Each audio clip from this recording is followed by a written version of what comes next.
Olá pessoal, tudo bom? Vamos começar a parte de pilhas, né? Dentro de eletroquímica, a gente vai dar um reforço agora na parte de pilhas. É só uma base, na verdade a gente vai ver toda uma aula básica para entender o funcionamento das pilhas. Então, vamos ter vários tópicos com objetivo único. Qual vai ser nosso objetivo principal? Conhecer o funcionamento das nossas pilhas, também chamadas de células galvânicas, perfeito? Então, para entender bem com o funcionamento dessas pilhas, nós precisaremos de alguns, digamos assim, alguns aspectos iniciais sobre o tema, certo? Então, vamos começar falando um pouco sobre o que a eletroquímica estuda, o que essa parte da química estuda efetivamente, correto? Então, veja bem, a eletroquímica, ela tem como objetivo básico o estudo da pilha. Vamos lá? Então, a gente tem como base aqui o estudo de como uma reação química se relaciona com a corrente elétrica. Perfeito? Como é que é, professor? Pronto. Essa relação entre reações químicas e eletricidade, ou melhor, essa relação entre o que ocorre na química, parte química do nome, e o que ocorre com a eletricidade, a parte aqui do termo eletro, é estudado nesse tópico da química chamado de eletroquímica. Então, a eletroquímica ela estuda como as reações químicas se relacionam com a corrente elétrica. E aí, você vai ter justamente duas possibilidades, tá certo? Quais são essas duas possibilidades? Se a sua reação química produzir corrente elétrica, você está em presença da nossa querida pilha. Então, o que é uma pilha ou uma célula galvânica? Pilha é toda estrutura ou é todo dispositivo capaz de quê? De produzir, através de uma reação química, eletricidade, né? É o que a gente chama de I. I é a corrente elétrica. Então, pilha são reações que produzem o quê? A corrente elétrica. E o processo inverso tem um nome especial? Também tem. Quando a corrente elétrica dá origem à reação química, você dá o nome para esse fenômeno de eletrólise. É por isso que a eletroquímica ela vai estudar justamente esses dois fenômenos. Quais são os dois fenômenos? Pilha e eletrólise. Então, a base do nosso estudo está galgada justamente nesses temas, pilha e eletrólise. Agora, surge um questionamento interessante dentro dessa discussão, né, pessoal? Qualquer reação química, será se qualquer reação química poderia dar origem a uma pilha ou uma eletrólise? Você vai ver que não.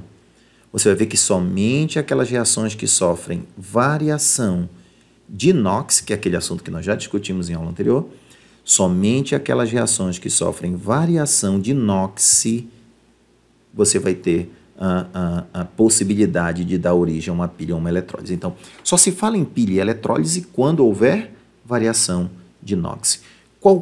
Digo para vocês, pessoal, qualquer outra reação que não tenha o quê? Variação de NOx, não pode ser utilizada para pilha eletrólise. Você está fazendo uma questão de vestibular e ele coloca várias reações para vocês. E uma delas, e ele pergunta qual das reações abaixo não pode ser utilizada para a produção de uma pilha ou de eletrólise, você não pode ser utilizada. Você vai procurar a reação que não sofre variação de NOx. Porque se ela não sofrer variação de NOx, ela não servirá como pilha ou como eletrólise. Qual é a condição necessária, então, para que eu tenha esse fenômeno? Variação de NOx. Professor, como é que se dá essa variação de NOx? Será o tema que nós vamos discutir daqui a pouquinho, tudo bem? Então, feitas essas considerações, e o que é corrente elétrica, professor? Na corrente elétrica, a ideia central é um fluxo ordenado, né? Na parte de física você vê essa ideia, é um fluxo ordenado de cargas elétricas. Então, um fluxo ordenado de cargas elétricas, nós damos o nome de quê, pessoal? Corrente elétrica. Você vai ver que esse fluxo ordenado de cargas elétricas ele só surge porque você tem a presença de uma DDP, que na física nós chamamos de diferença de potencial. Você vai ver que uma outra condição para ter esse DDP é que o circuito esteja fechado, né? Não tem como passar corrente elétrica se o circuito estiver aberto. A nossa pilha, as nossas pilhas que aqui estão no nosso desenho, elas só vão funcionar se for em circuito fechado, ela não funciona em circuito aberto. E nós vamos ver esses detalhes com bastante propriedade nas aulas que nós temos introdutórias aqui sobre esse tema. Então, pessoal, essencialmente a ideia é essa: estudar pilha eletrólise é estudar as reações de oxirredução. Eu falei aqui reações químicas com a variação de Knox, elas recebem o nome de reações de oxirredução. O que são reações de oxirredução? São aquelas que sofrem variação de Knox. Outra coisa importantíssima nessa parte introdutória que eu acredito que você não pode esquecer: toda pilha é um fenômeno que espontâneo. O que é um fenômeno espontâneo? É aquele fenômeno que você não precisa utilizar uma força específica para que ele ocorra. Ele naturalmente ocorrerá. E na eletrólise, a gente vai identificar um processo que não espontâneo.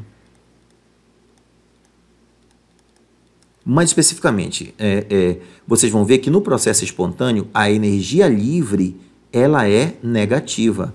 E no processo não espontâneo, a energia livre é positiva. Puxa, professor, o que significa isso, energia livre? Essa temática aqui nós vamos discutir em aulas posteriores, tranquilo? Vamos falar da equação de Nernst, vamos falar de alguns temas importantes sobre pilha, mas essencialmente falou em energia livre, esse ΔG significa energia livre, o sinal dela negativo determina o processo espontâneo e o sinal positivo determina o processo que não espontâneo. Então toda pilha é um fenômeno espontâneo, você vai ver isso com mais detalhes e propriedades depois, mas todas as pilhas, sendo fenômenos espontâneos, têm energia livre negativa, chamada lei de Gibbs, né? A gente vai ver isso ainda com bastante propriedade. Resumindo, qualquer reação pode produzir pilha eletrólise, não tem que ser uma reação de oxirredução. A corrente elétrica só surge quando tem esse fluxo ordenado, desculpe, é devido a uma DDP e o circuito tem que ser fechado. Beleza? Então fechamos aqui essa parte introdutória. Vamos à próxima temática.